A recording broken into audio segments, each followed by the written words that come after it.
ఇయా కుక్షి విపరే కృత్వా స్వయం రక్షతి సర్వతః నమామి జననీం దేవీం పరా ప్రకృతి రూపిణీం కృచ్ఛేణ మహతా దేవ్యా ధారితోహం యథోదరే తత్ప్రసాదాత్ జగద్దృష్టం మాతర్నిత్యం నమోస్తుతే పృథివ్యా యాని తీర్థాని సాగరాదీని సర్వతః వసంతి యత్ర తాం నౌమి మాతరం భూతి హేతవే.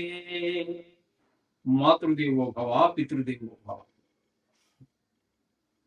ఇప్పుడు మనము జూన్ నెల 2026 సంవత్సరం గోచార ఫలితాలు ఏ విధంగా ఉంటాయి అనేటటువంటి విషయాన్ని మనం సశాస్త్రంగా తెలుసుకునే ప్రయత్నం చేద్దాము. ఇందులో నా కల్పనలు కానీ కల్పితాలు కానీ ఏమి ఉండవండి. మిమ్మల్ని సంతృప్తి పరచడం కోసం 100 కోట్లు వస్తాయి, 2 స్త్రీలు వచ్చేస్తారు, మీరు కోట్లు సంపాదిస్తారు, ఇట్లాంటి మాటలు ఉండవు. అలాగే మిమ్మల్ని భయభ్రాంతులు చేసేసి ఆ గ్రహం మీద బాగాలేదయ్యా, నువ్వు చచ్చిపోతావు, లేకపోతే నీ కొంపంతా మునిగిపోతావు, లేకపోతే నువ్వు పీకల దాకా మునిగిపోతావు, నువ్వు అప్పులు పాలైపోతావు, నాశనం అయిపోతావు, ఇలాంటివి ఏమి చెప్పి మీ చేత ఒక జపం పెట్టించాలి, ఆ డబ్బులు ఏవో నాకు రావాలి అనేటటువంటి విషయం కూడా ఉండదు. కేవలము శాస్త్రం కోసమే పెట్టబడినటువంటి మన ఛానల్లో. మీకు శాస్త్రమే కావాలంటే మా దాన్ని చూడొచ్చు, లేదా మీకు కావాలనుకుంటే వేరే ఛానల్ ఏమైనా చూడవచ్చు. అంటే సశాస్త్రంగా చెప్పేవాళ్ళు కూడా ఉంటారు.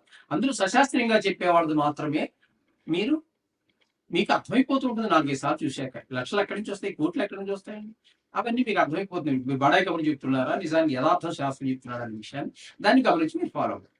ఓకే, ఇప్పుడు జూన్ నెల 2026లో గోచార ఫలితాలు ఏ విధంగా ఉంటాయో సశాస్త్రీయ పద్ధతులు తెలుసుకునే ప్రయత్నం చేద్దాం. ఇక్కడ కర్కాటకంలో గురువు యొక్క సంచారం 29 రోజులు జరుగుతున్నది.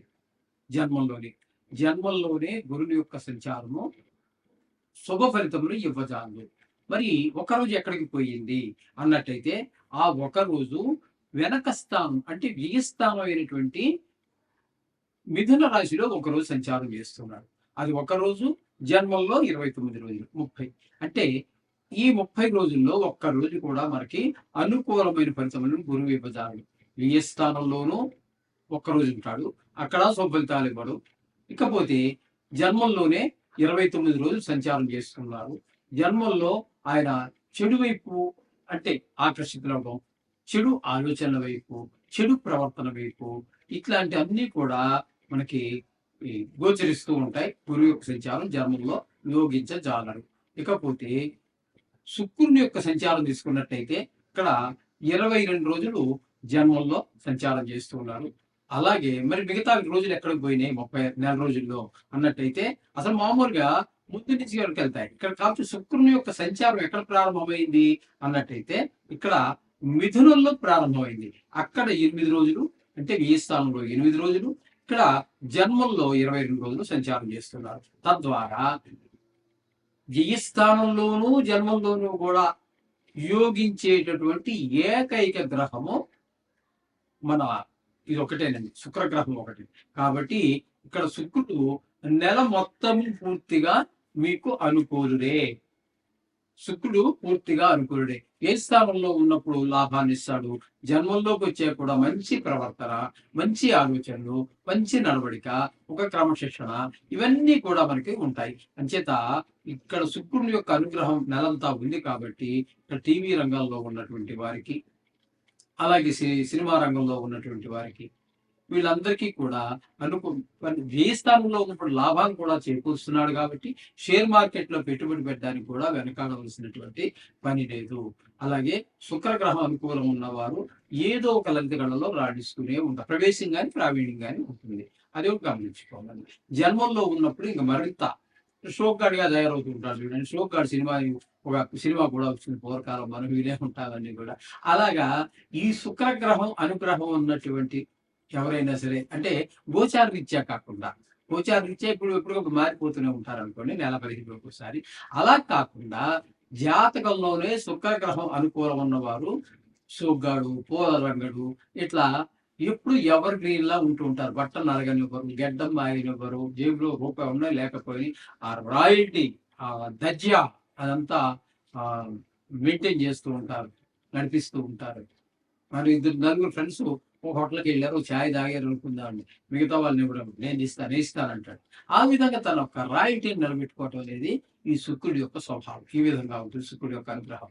ఇకపోతే బుధుని యొక్క సంచారం 8 రోజులు ఇక్కడ జరుగుతున్నది జన్మంలో. అలాగే మరి నెలలో మిగతా రోజులన్నీ ఎక్కడికి పోయినాయంటే అక్కడ కూడా ప్రారంభం మిథునంలోనే జరుగుతోంది కాబట్టి ఏ స్థానంలో అక్కడ 22 రోజులు.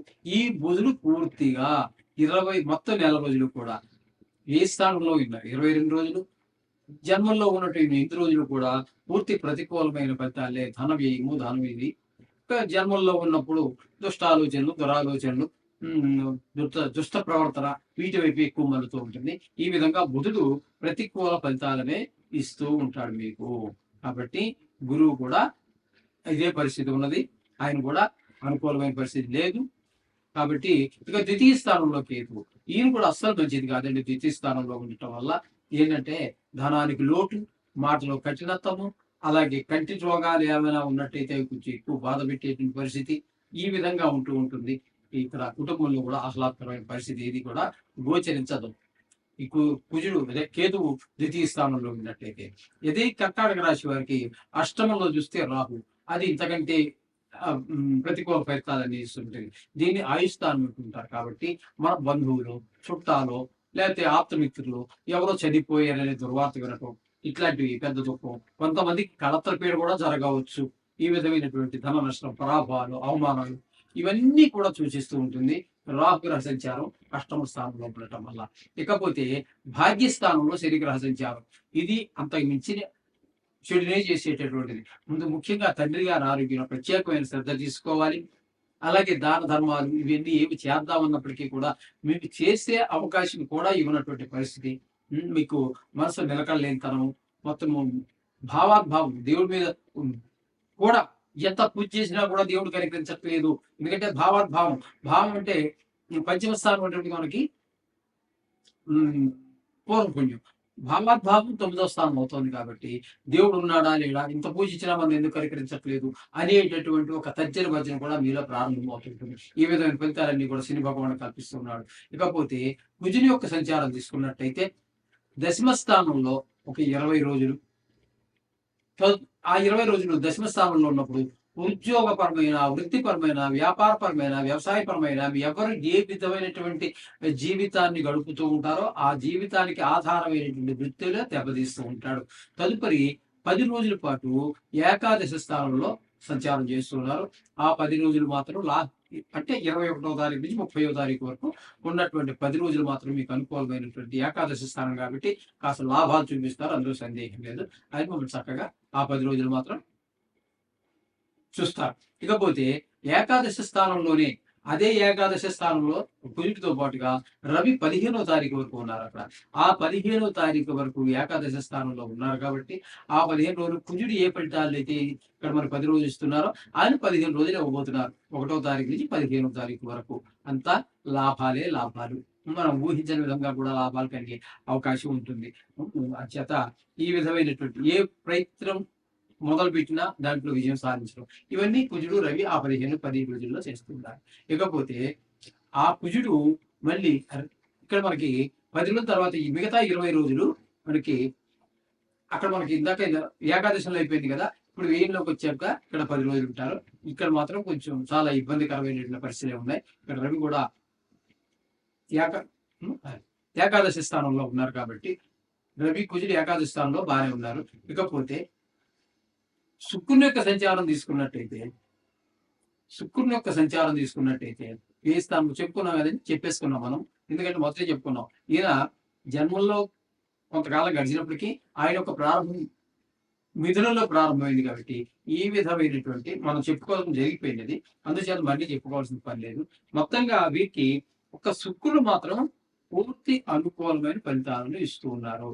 మిగతా గ్రహాలు రవి కుజులు మాత్రం పాక్షికంగా అనుకూలంగా ఫలితాలు ఇస్తున్నారు రవి కుజులు. అందుచేత మొత్తంగా వీరికి కొంచెం క్లిష్టమైన పరిస్థితిగా మనం చెప్పుకోవచ్చు. కాబట్టి మనం చెప్పుకుంటున్నట్టుగా రోజు నవగ్రహ శ్లోకాలు పఠించండి, మీకు చక్కటి ఫలితాలన్నీ కూడా చూడవచ్చు. శుభం కూడా.